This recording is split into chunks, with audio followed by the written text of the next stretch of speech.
governor right now, where would you look to cut the $25 million out of the list of projects? Well, that's a funny hypothetical, because if I were governor right now, we would have planned and not been in the position that we're in right now. I think it's frankly very troubling that in the last week or so of the legislative session, legislators are given a menu of pretty significant cuts, very significant cuts that they're supposed to look at. Some people say we should make the $25 million in cuts and we should go home. We should get out of here as soon as possible. I would not do that. I think the problem here is that you're not giving citizens the time to be heard on these issues.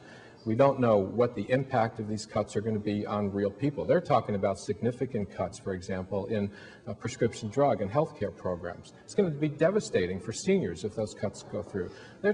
One of the things that's on the menu, anyway, is closing the St. Albans Correctional Facility. I wonder if anybody called the people in St. Albans to mention that to them. So I don't know where I would make the cuts. What I know is that we would not be in this situation that we're in, where we have not planned as to how we're going to do this. And I think what happens in this case, and it happens over and over, our governor has a tendency to throw things into the lap of the legislature and onto the public and into the lap of the public at the last minute. And I think he does that for political reasons. It helps you win politically.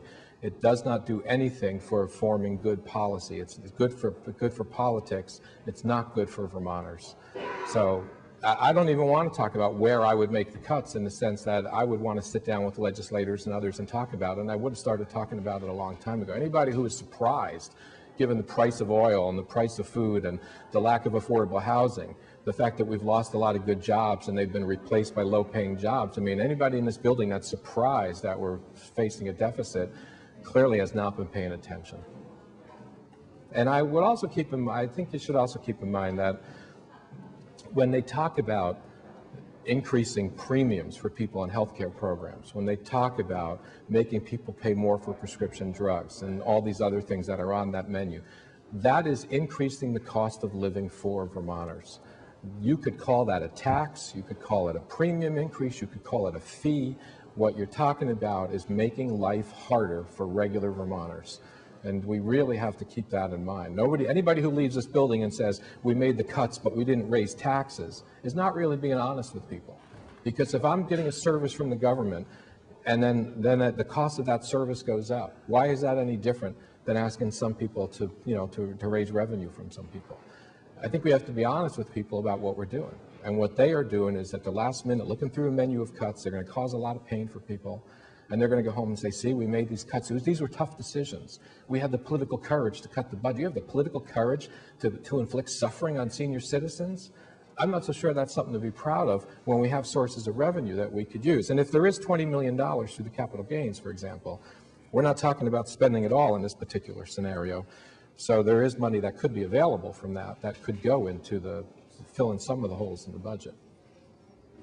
So with your road plan and jobs plan, are you talking about that a state agency would create these jobs? Well, this money would be used. Well, with the but with with the roads, you would be doing the bonding, and the money would be funneled through to local communities or through the state agencies, as it should be. There would just be a lot more of it, so we could get the job done without letting the costs continue to go through the roof. With the housing, I would begin by working through the Vermont Housing and Conservation Board and work through local community land trusts, affordable housing trusts around the state, to decide on exactly how best or where best to spend the money. But I would begin by working with the Housing and Conservation Board and with the what we call the Green Jobs Initiative. We would work through the agency, the Economic Development Agency, to pinpoint the best way to allocate that money. But the important thing is that the money would be used to create jobs, put people to work, to stimulate the economy so that people can actually pay their bills, maybe go downtown on a Friday night and buy a pizza or go see a movie with their family. That's what you do to stimulate the economy. Cutting the income of senior citizens, cutting the income of people who live in St. Albans by closing the St. Albans Correctional Facility, that doesn't stimulate the economy. That digs us deeper into the hole. So while you may have to talk about the budget cuts in the short term, which I think is unfortunate, you have to talk about where we're going to go from here and where I don't think there would be any disagreement that when the government spends money to create jobs, to build or repair infrastructure, that it works. It does what it's intended to do. And I think also one of the sad things about the situation we're in right now is, our parents, the earlier generation, built the roads and bridges. They built the interstates. They created the infrastructure. And now our generation is basically saying we're not willing to even maintain that infrastructure. We talk about trying to make Vermont better for business. We talk about trying to, improve the quality of life, but we're not willing to make the investment in the infrastructure that allows people to get to their job in the morning without their car falling apart. I mean, we have a commitment that we have to keep to ourselves, to our parents, and to our kids. And infrastructure is certainly one of the places to do that, and frankly, housing is one. We live in a state where the average Vermont family can't afford the average Vermont home. I mean, that tells you something pretty darn significant. And that's not going to get easier if we cut affordable housing programs. So we need to say, okay, how do we move forward from here? And I'm proposing ways to move forward that are ways that we can afford to do, and ways that would be effective, and ways that would allow us to say, okay, let's, these folks will stay here and they'll bicker and they'll go back and forth about the budget. They'll all go home and say, see, we made the tough choices. And there's going to be a lot of people in Vermont who are going to suffer because of that. I think if we talk about creating jobs and moving forward at the same time, we're at least balancing the policy decisions that we have to make. So there's a lot of jobs that can be created if we're willing to come up with the revenue. And one of the best ways to stimulate the economy and make it stronger is to put people to work and put money in their pockets so that they can pay their bills and spend a little bit of it on Main Street at the end of the week as well. Does veto of the instant runoff bill hurt your chances in the election?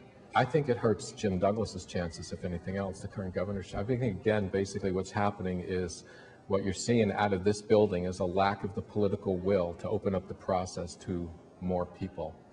And, it always makes me think, like, what are these people afraid of? They talk about how, well, certain candidates can't win, certain candidates don't count. Why are you doing this? Why are you doing that? What are they afraid of? Why are people so afraid of opening up the political process to more candidates and to more citizen involvement? I think it's a very sad thing that the governor has vetoed that bill, and it's likely the legislature will not be able to override the veto. I think it just tells us, again, just how much more work we need to do. And I think at some level people are afraid that if there are more candidates and more citizen involvement, you may have a broader conversation like the one I was just talking about. And for some reason, they like it when things are off the table and when the conversation is narrow. I don't believe in that.